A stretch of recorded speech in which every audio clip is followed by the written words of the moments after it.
Please introduce yourself to our audience. My name is Marc Antoine Gaston. I was born and raised in Haiti.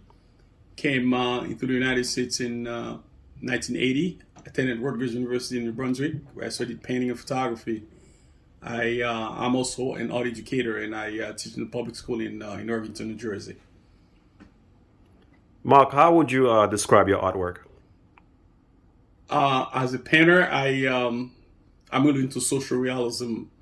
I observe what's going on around me and make sure that I try my best to just show what I see going on in society. That's fantastic. And so then, in essence, then to kind of like segue to the next question is, would you say that art is essential to society? Then Or art and art. I don't think society can exist without art because this is the best way that some of us express ourselves.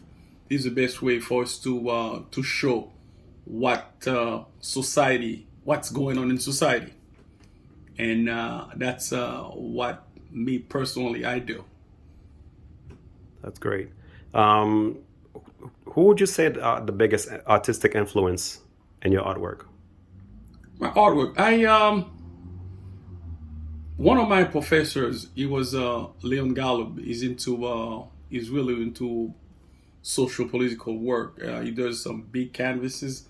He works on. He had a series on the Vietnam War. I I studied with him undergrad and grad school, and I really admire his work in terms of content. But when it comes to form, I'm really in love with Dali, Salvador Dali, and I also have a contemporary artists such as David Sally. These are David Sally, even Eric Fischel. These are people from the '90s, and I like these guys. That's fantastic. Let me ask you a question.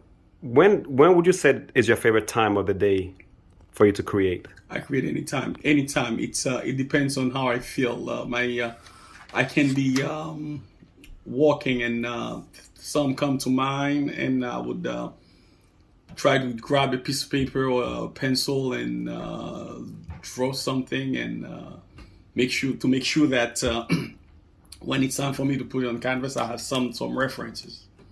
And I also always one other thing I always do. I always look at magazines to see where I can get pictures because these days we can't afford models for the most part. So I look into magazines and I always have my little drawing pad with me always.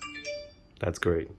Um, what is about your artwork that you like? Can you tell the audience? I One thing I like about my work is that it's a venue. It's a venue where I can express myself without restriction. It's a venue where I can say what I want to say without uh, uh, um, without any fear. I do what I do, and I just say what I need to say the way I want to say it. That's great. What advice would you have for young artists? Most important, I mean, to me, it's as an artist, all you have to do is to keep on creating, keep on working. I see a lot of people worried about making money, making it big. Um, for me, art, you let the art speak. You really let your art speak for you. Let your art speak. Let your art speak for you. You don't have to worry about selling or people recognizing you. No, do your work, and eventually, things will happen. Keep on producing, keep on creating. That's the most important thing about art. Great. Um, we're just coming out right now out of the pandemic, and I know you lost many Haitian artist friend. Um, can you tell us about maybe one or two friends that you've lost during the pandemic? One of them, somebody that I was very close to, very that I met since 87, 86, 87. That's Jean-Michel Kwashi. We were very close. Kwashi is the type of guy You call Kwashi, he's always there for you. He was very creative, and one thing about Kwashi is that you don't see Kwashi for 2 months. The next time you see him, he was working on some new projects. He was a wonderful human being, a great artist, and a avid shirt. It was an avid. It was a prolific artist also. Okay. Was there another one? I also lost COVID before COVID. I lost a few other friends like Merisier and Calvin, but that was way before COVID, and they were also great artists. Merisier was very contemporary, and he was always in New York, always working. And I went to his house. I was amazed by the amount of work that he had created, and that's a dear friend of mine who was also deported.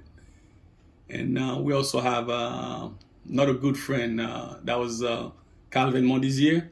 He's from the Dufault era, but except that late and in his late work, it was his his houses were more. He turned his houses into buildings, into American into buildings, and that was very interesting. But the colors stays the same, the imagery stays the same. But he was pretty good, and I miss all three of them. All three of them. That's great. Well, Gaston, we thank you for your time, and we'll continue with success. All right. Thank you. Thank you. Thank you for coming.